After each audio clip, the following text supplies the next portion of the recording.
എൻ്റെ കൃഷിയിടത്തിലെ ഒരു ജാതി മരം എല്ലാ വർഷവും നന്നായിട്ട് കായ്ക്കും.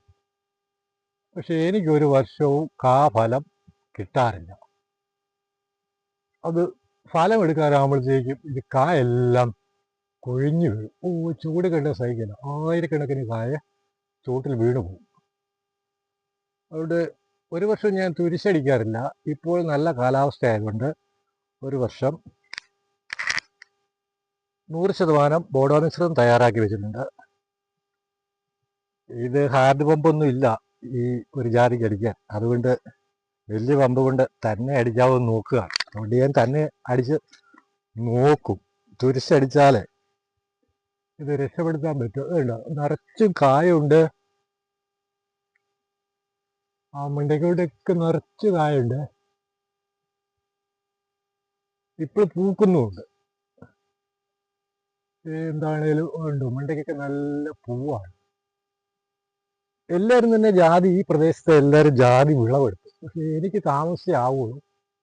അത് ഏത് ഇനത്തിൻ്റെ ആണോന്ന് അറിയില്ല. ഏതൊക്കെയാലും ഇപ്രാവശ്യം ഞാനൊന്ന്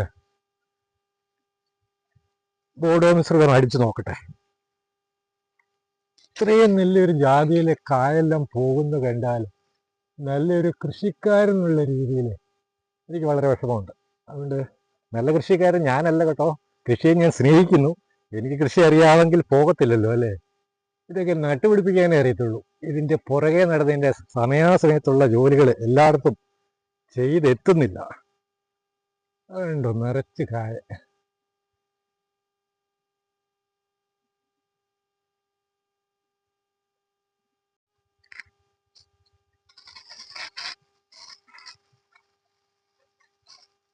തുരിശ് തന്നെ അടിക്കുക വീഡിയോ എടുക്കലെല്ലാം കൂടെ ഒന്നിച്ചാണേ.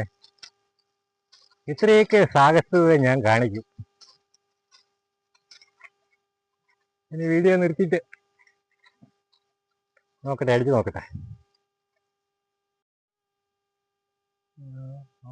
പമ്പ് ഉപയോഗിച്ച് ഞാൻ നല്ല രീതിയിൽ അടിച്ചു. പക്ഷേ അത് കവുങ്ങിനൊക്കെ അടിക്കുന്ന സ്പ്രെയർ ആയതുകൊണ്ട് പൂ പോലും പോകുന്നില്ല. അതുകൊണ്ട് അങ്ങ് മണ്ടിക്കൊക്കെ എത്തി ലോങ് പോകുന്നുണ്ട്. പക്ഷെ ചിതറിക്കിട്ടുന്നില്ല.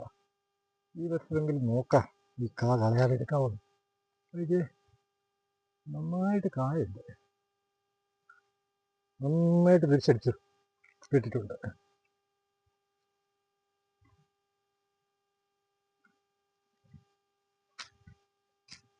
എല്ലാം പരീക്ഷണമാണ്. എല്ലാം നമുക്ക് നമ്മുടെ അധ്വാനത്തിന് എല്ലാം ഒന്നും ഫലം കിട്ടൂല. കിട്ടിയാലും കിട്ടിയില്ലേലും നമുക്കറിയാവുന്ന ഇതെല്ലാം ചെയ്തു നോക്കും.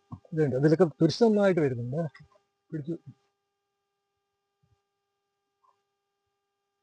അതിന് കൂടുതൽ അവിടെ ഒരു കവുങ്ങൽ 5-6 കുരയുണ്ടായിരുന്നു. അതിൻ്റെ